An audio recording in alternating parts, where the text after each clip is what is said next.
Ahoj, pokračujeme v sérii povídání se Slávkem a dnešním tématem je busking. Takže Slávku, ahoj, znova. Ahoj.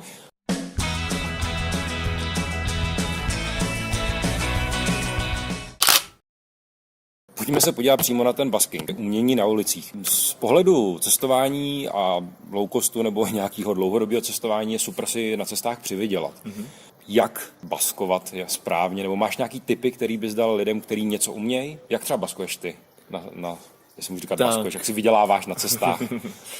Já jsem to určitě několikrát zkoušel a jako druhy toho baskování je třeba hraní na ulici, ale třeba žonglování, že jo, dá tam akroyoga se dá dělat. Hodně populární je třeba bubliny, co na to člověk nemusí umět vůbec nic, že jo, prostě má drát. Má provázek a hodně jaru a to. A je tam pár rad, který můžu přidat. Poznal jsem se dokonce s lidma, který se tím živí, tak jakože 3 měsíce v roce baskujou, většinou v Německu, a potom 9 měsíců cestujou většinou jihovýchodní Asie, Mexiko a takhle. Takže základ je baskovat v zemích, kde si můžeš vydělat, prostě kde ten životní standard je vysoký. Vyšší, a potom utrácet to v těch chudších zemích. Takže to je první rada, baskujte v Německu, ve Švýcarsku, v Norsku, prostě tam, kde je pro nás draho. Ano. Jdeme dál. A není úplně důležitý, co umíš, ale je důležitý zaujmout. Takže kostým. Já vždycky přirovnávám ty lidi, co pracují v Praze, co baskují v Praze právě s bublinama, tak kdyby tyhle se převlíkli za zombíky, pustili si tam nějakou muziku, tak vydělají 2x tolik, ale neříkejme jim to. Jo. Zombíci, poslouchejte.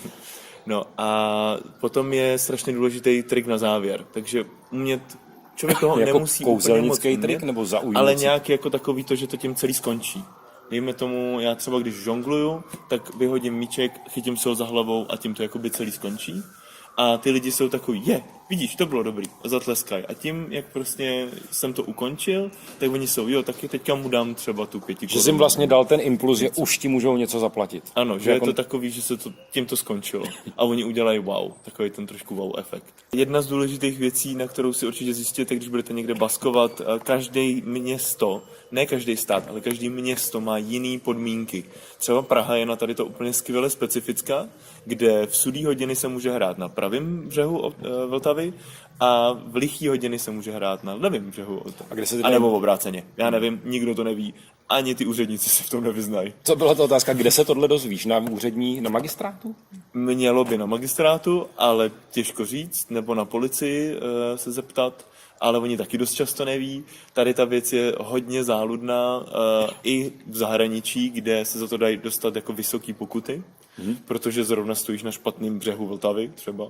Přestože se tam před chvílí baskovalo. Ano, takže je dobrý si to trošku ogooglit, zjistit a na to si dát pozor. Prozradíš, jaký byl tvůj maximální výdělek třeba žonglováním? Není to tajný? Já jsem žongloval několikrát v Asii a třeba teď jsem to zkoušel v Africe. Prozradím, v Africe neviděl jsem si vůbec nic.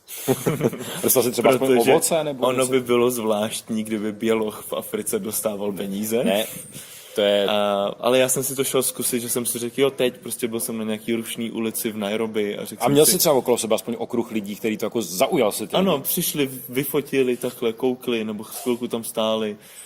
Nejsem nějak zvlášť dobrý, ale prostě chvilku si tam umím žonglovat. Tak zvlášť bílej člověk žonglující v Africe už samo o sobě musí zaujmout. Už samo to bylo zajímavý, ale nic jsem nedostal. Každopádně o tom to není. Člověk to nedělá pro peníze, nebo když už to dělá pro peníze, tak už je to trošku jiný level, ale většinou to má být zábava. Že? A to mě se tam podařilo, takže to bylo dobrý. Teďkonc prozradím věc, co se nám podařila právě po low cost víkendu, jsme jeli s low costiákama do Mikulova. A jedna z věcí, kterou jsme řekli, že si vyzkoušíme společně, je basking. Takže se jako skupinovej? Skupinovej. Zbalilo se nás 15. Šli jsme k festivalu, který zrovna běžel a končil. A jakmile skončil, tak vlastně odcházeli David lidí. My jsme ze začátku zkoušeli hrát, žonglovat, měli jsme tam asi 6 ukulele, prostě bylo nás tam celkově 15. A to úplně zvlášť nefungovalo. A teď jsme si říkali, musíme to nějak změnit. Pak naštěstí Peťa přišel úplně se skvělým nápadem. My jsme otevřeli case na kytaru, dali jsme tam pár korun, aby to vypadalo, aby pochopili, co mají dělat. A my jsme stáli u toho caseu a dělali jsme jenom